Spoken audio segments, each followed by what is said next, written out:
আসসালামু আলাইকুম ওয়া রাহমাতুল্লাহি ওয়া বারাকাতুহু। সম্মানিত দর্শক সকলকে স্বাগত জানাচ্ছি বিআর মাসুদ ভ্লগের আরো একটা ইন্ডিয়ান ভিসা রিলেটেড ভিডিওতে। বন্ধুরা, আপনারা জানেন যে এই মুহূর্তে ভারতের ভিসা পাওয়া বাংলাদেশীদের জন্য অনেক অনেক অনেক কঠিন একটা বিষয় হয়ে গেছে। বিশেষ করে যারা মেডিকেল ভিসার জন্য অপেক্ষা করছেন তাদের জন্য অনেক অনেক বাজে সময় পার করতে হচ্ছে। আসলে বলার মতো কিছু নেই। এছাড়াও দেখা যাচ্ছে অনেকেই টুরিস্ট ভিসার জন্য এপ্লাই করেছেন। তো টুরিস্ট ভিসার জন্য যারা চেষ্টা করছেন বা যারা টুরিস্ট ভিসায় ভারত যেতে চান তাদের জন্য তো বলার কিছু নেই। কারণ তাদের কোনো এমার্জেন্সি হতেই পারে না। তো এখন যে বিষয়টা আমাদের সবচাইতে বেশি দরকার হয়ে পড়েছে double entry visa, tourist visa এবং কিছু, কিছু ক্ষেত্রে অবশ্যই entry visa, spouse visa, medical visa তো অবশ্যই। কিন্তু আমরা স্লট পাচ্ছি প্রত্যেকদিন, মানে হঠাৎ করে মধ্যে কিন্তু স্লট বেড়ে গিয়েছিল। অর্থাৎ প্রত্যেকদিন ৩ থেকে ৪,০০০ পর্যন্ত স্লট যাচ্ছিল। এখন আবার সেই স্লট কমে গেছে। ২০০, ৩০০, ৪০০ এরকম সারাদিনে মানে স্লট দেওয়া হচ্ছে। তো দেখা যাচ্ছে যে প্রত্যেকদিন আবেদন কিন্তু ১ লক্ষের উপরে হচ্ছে। সেখানে মাত্র এই ৩-৪০০ স্লটে আসলেই হচ্ছে না। তো আপনারা জানেন যে ভারতের যিনি হাই কমিশনার প্রণয় ভার্মা তিনি কিন্তু একটা কথা বলেছিলেন গত অক্টোবর মাসে। শেষ অর্ধাংশে কথাটা বলেছিলেন তিনি যে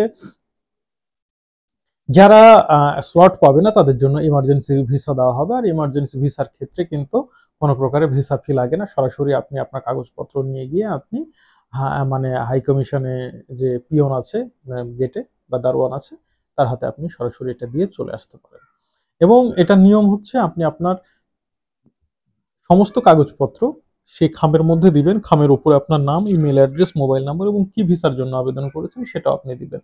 যদি এমার্জেন্সি ক্ষেত্রে আপনি প্রমাণ করতে পারেন যে আপনার টুরিস্ট ভিসা খুবই প্রয়োজন, সেক্ষেত্রে আপনি টুরিস্ট ভিসাও পাবেন। তবে সেটা সম্ভাবনা খুব কম।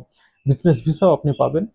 এছাড়া medical visa, entry visa, double entry visa এগুলো আপনি পাবেন। তো মধ্যেখানে কিন্তু এটা বন্ধ হয়ে গিয়েছিল।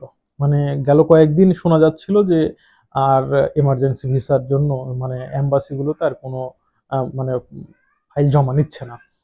তো সেই সংকটটা কেটে গেছে। আজকে থেকে আপনারা সরাসরি ফাইল জমা দিতে পারবেন।